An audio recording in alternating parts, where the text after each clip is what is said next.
Jadi ini pertanyaannya, apa ada struktur organisasi gini? Ini sudah saya siapkan sih, ya, kayak struktur organisasi dan lain-lain sudah saya siapkan.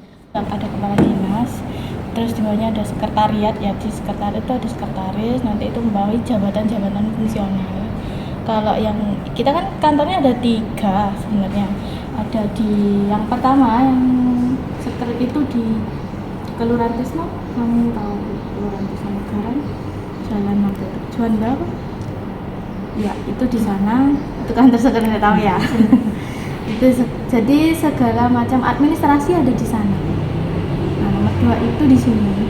Di sekret juga itu gabung sama kantor arsip di sekret. Yang kedua di sini kantornya itu khusus, ini tuh hanya perpustakaan aja, hanya melayani ya pembelian buku, melayani perpustakaan khusus perpustakaan aja. Jadi kalau surat menyurat apa itu kirimnya ke sekret, bukan ke sini. Yang ketiga itu di taman baca. Kamu tahu Setia Bayu enggak tahu. Saya sama jadi Lanigaran ada. Sekarang dia gabung sama Puspaka taman baca itu, dia yang membina bidang pembinaan. Jadi yang ke sekolah-sekolah biasanya ke perpus ini pustakawan. Kebetulan saya pustakawan ahli ya pertama. Itu biasanya kami pustakawan itu sekolah-sekolah, ke perpus sekolah-sekolah itu ngasih bimbingan. Entah itu bimbingan cara mengelola perpustakaan atau bimbingan literasi. Jadi itu ditangani bidang humas yang ada di Jalan Santiago. Kalau kita di sini hanya ya beli buku, terus kalau ada mau kunjungan ke perpus gitu aja. Nah, strukturnya itu dari kepala dinas itu di bawahnya langsung jabatan-jabatan fungsional itu. Kalau yang bidang arsip ya berarti arsiparis bawahnya. Terus kalau bidang sekret itu ya berarti kayak sekretaris gitu, bendahara gitu. Kalau yang perpus ya pustakawan.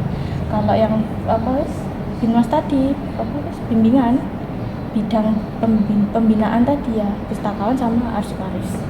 Kalau di pembinaan tuh ada 2, ada pustakawan, ada arsiparis. Kalau di perpus ini hanya ada pustakawan. Kalau di arsip, di depo arsip di sekret tadi itu yang gabung jadi satu dengan sekret itu hanya ada arsiparis. Sampai sini ada sudah jelas apa saya kecepatan? Enggak, kan direkam toh ya. Bagaimana sejarah perpustakaan ini sendiri? Perpustakaannya ini sendiri sudah berdiri dari dulu ya, dari tepatnya sih nggak tahu saya itu, dan di catatan kami juga jelasnya kapan dibangunnya juga nggak tahu. Yang pasti yang bangun kan Pemda atau pemerintah daerah, jadi pemerintah kota.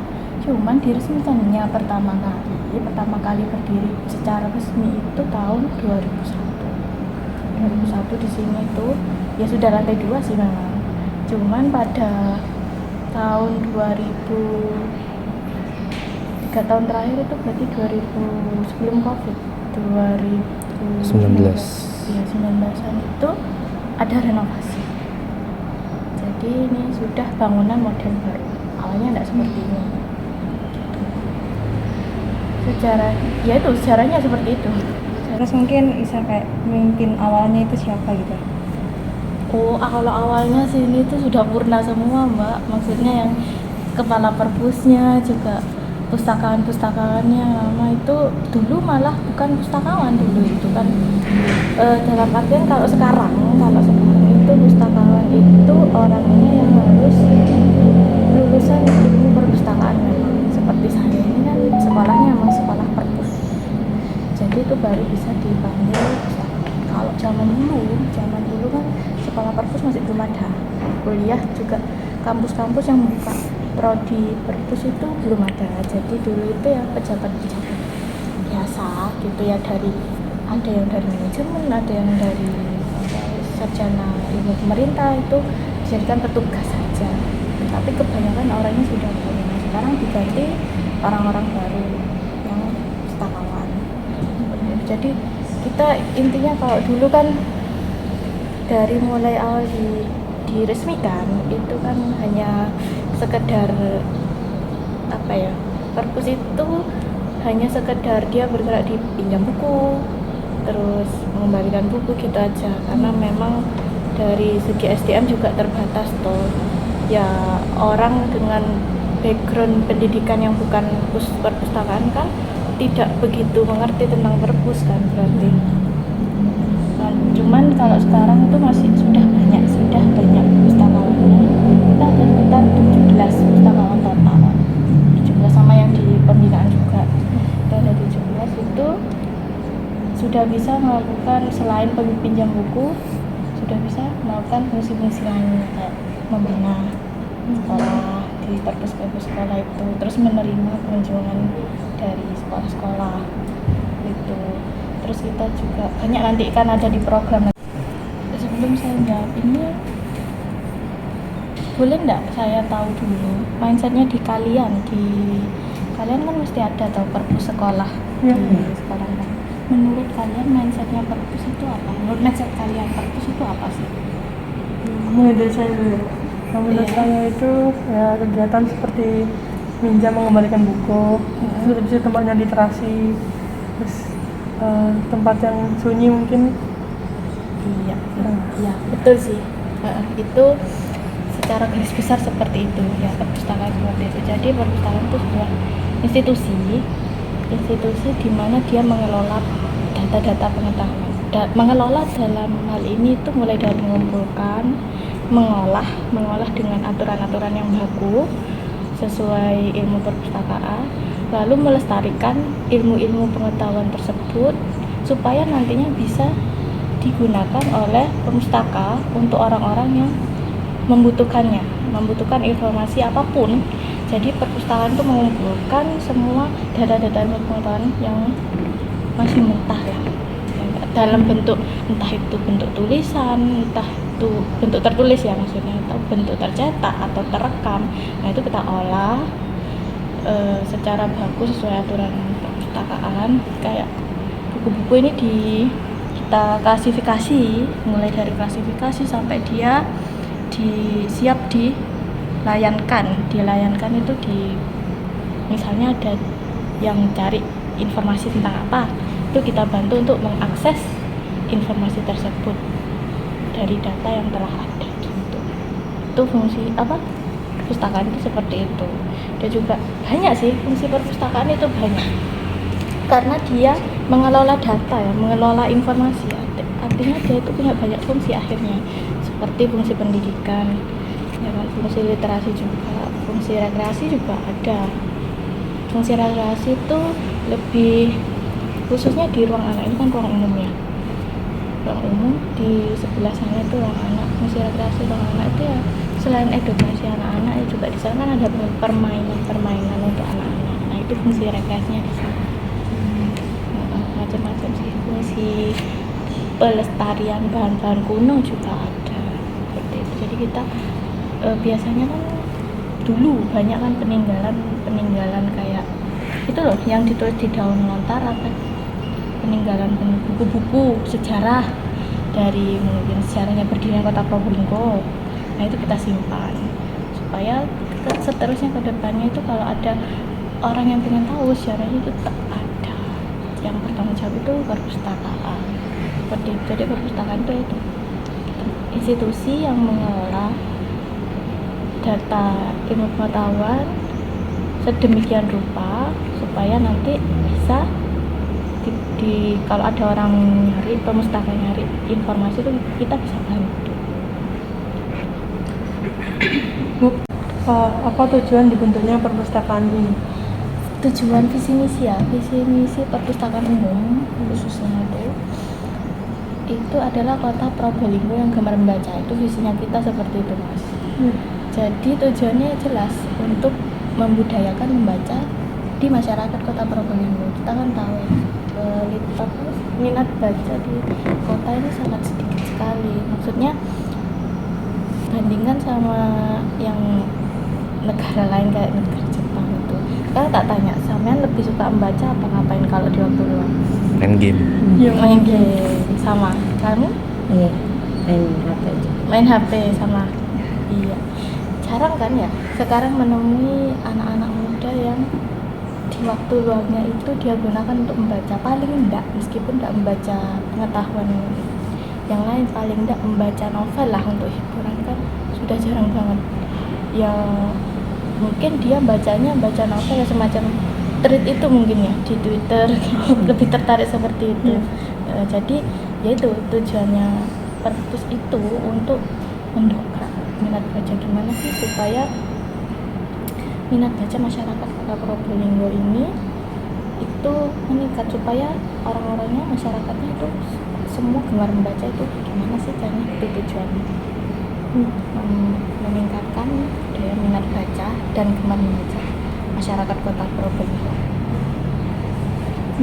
Selanjutnya ini apa peraturan atau kebijakan yang dikeluarkan untuk mencapai tujuan perpustakaan itu? Kalau peraturan itu lebih ke sih Mas, peraturan pendirian tentang pendirian perpustakaan dan tentang hal-hal yang teknis tentang penyelenggaraan perpustakaan itu nanti ada aturannya sana, di sana ada aturan-aturannya tentang profil perpus nanti sampean olah sendiri ya. Oh iya. Boleh ke pertanyaan selanjutnya Bu? Iya. Pertanyaan selanjutnya, apa aturan yang wajib bagi para pengunjung? Apakah itu juga ada di filenya yang tadi dipilih? Kalau itu enggak sih, maksudnya di file itu lebih ke aturan-aturan tentang penyelenggaraan perpus teknisnya bagaimana, bukan aturan bagi pengunjung, bukan. Kalau aturan bagi pengunjung itu ya seperti yang lainnya, kantor-kantor lainnya mungkin ada beberapa yang beda, kayak pakaian bebas api seperti itu ya. Nggak harus bersepatu sih, cuma kan jangan kayak orang bambung gitu loh. Bebas rapi pakaiannya. Terus kalau kamu bawa tas, kalau tasnya besar itu harus ditaruh di loker kayak kamu tadi.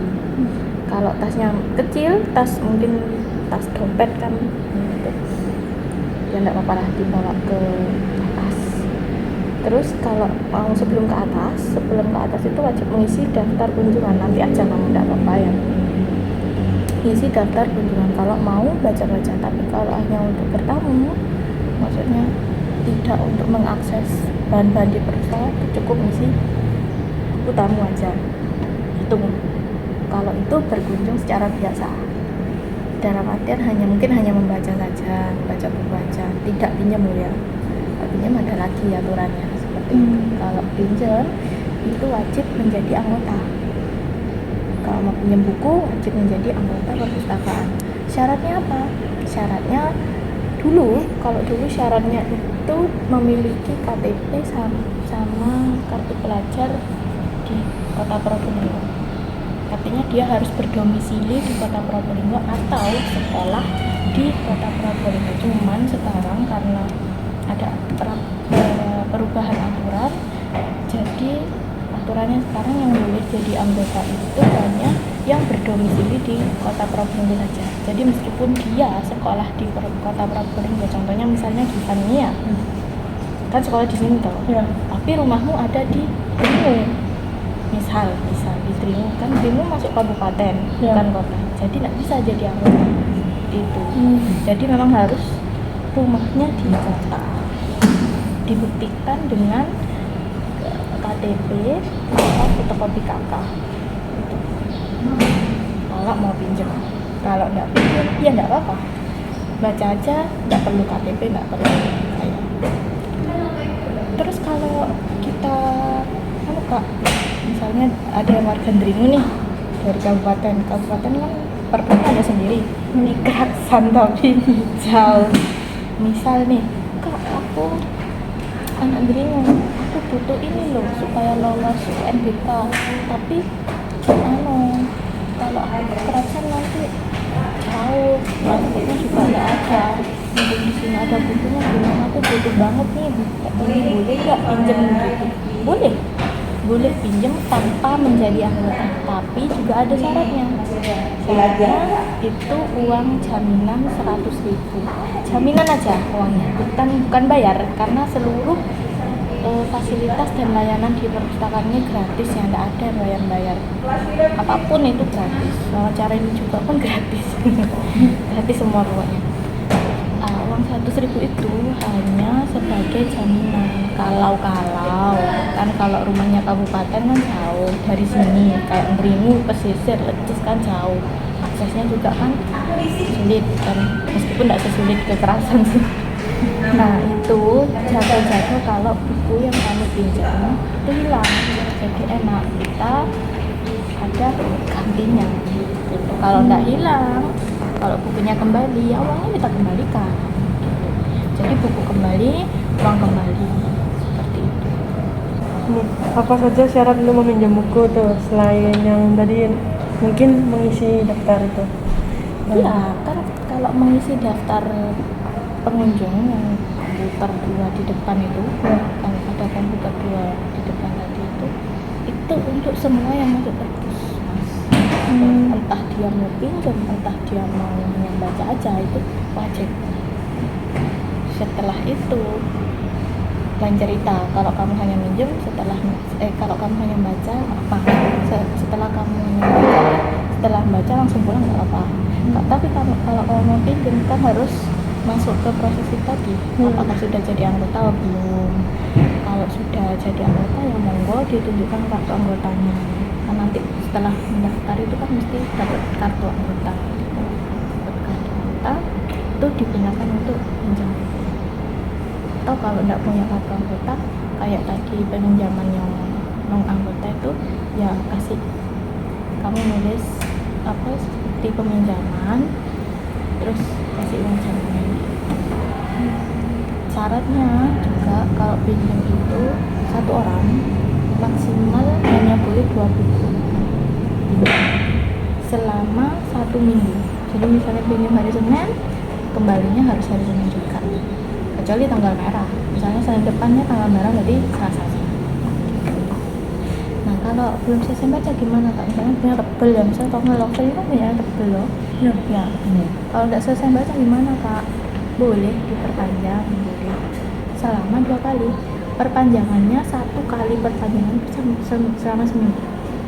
Jadi total kamu bisa bawa buku itu selama 3 minggu.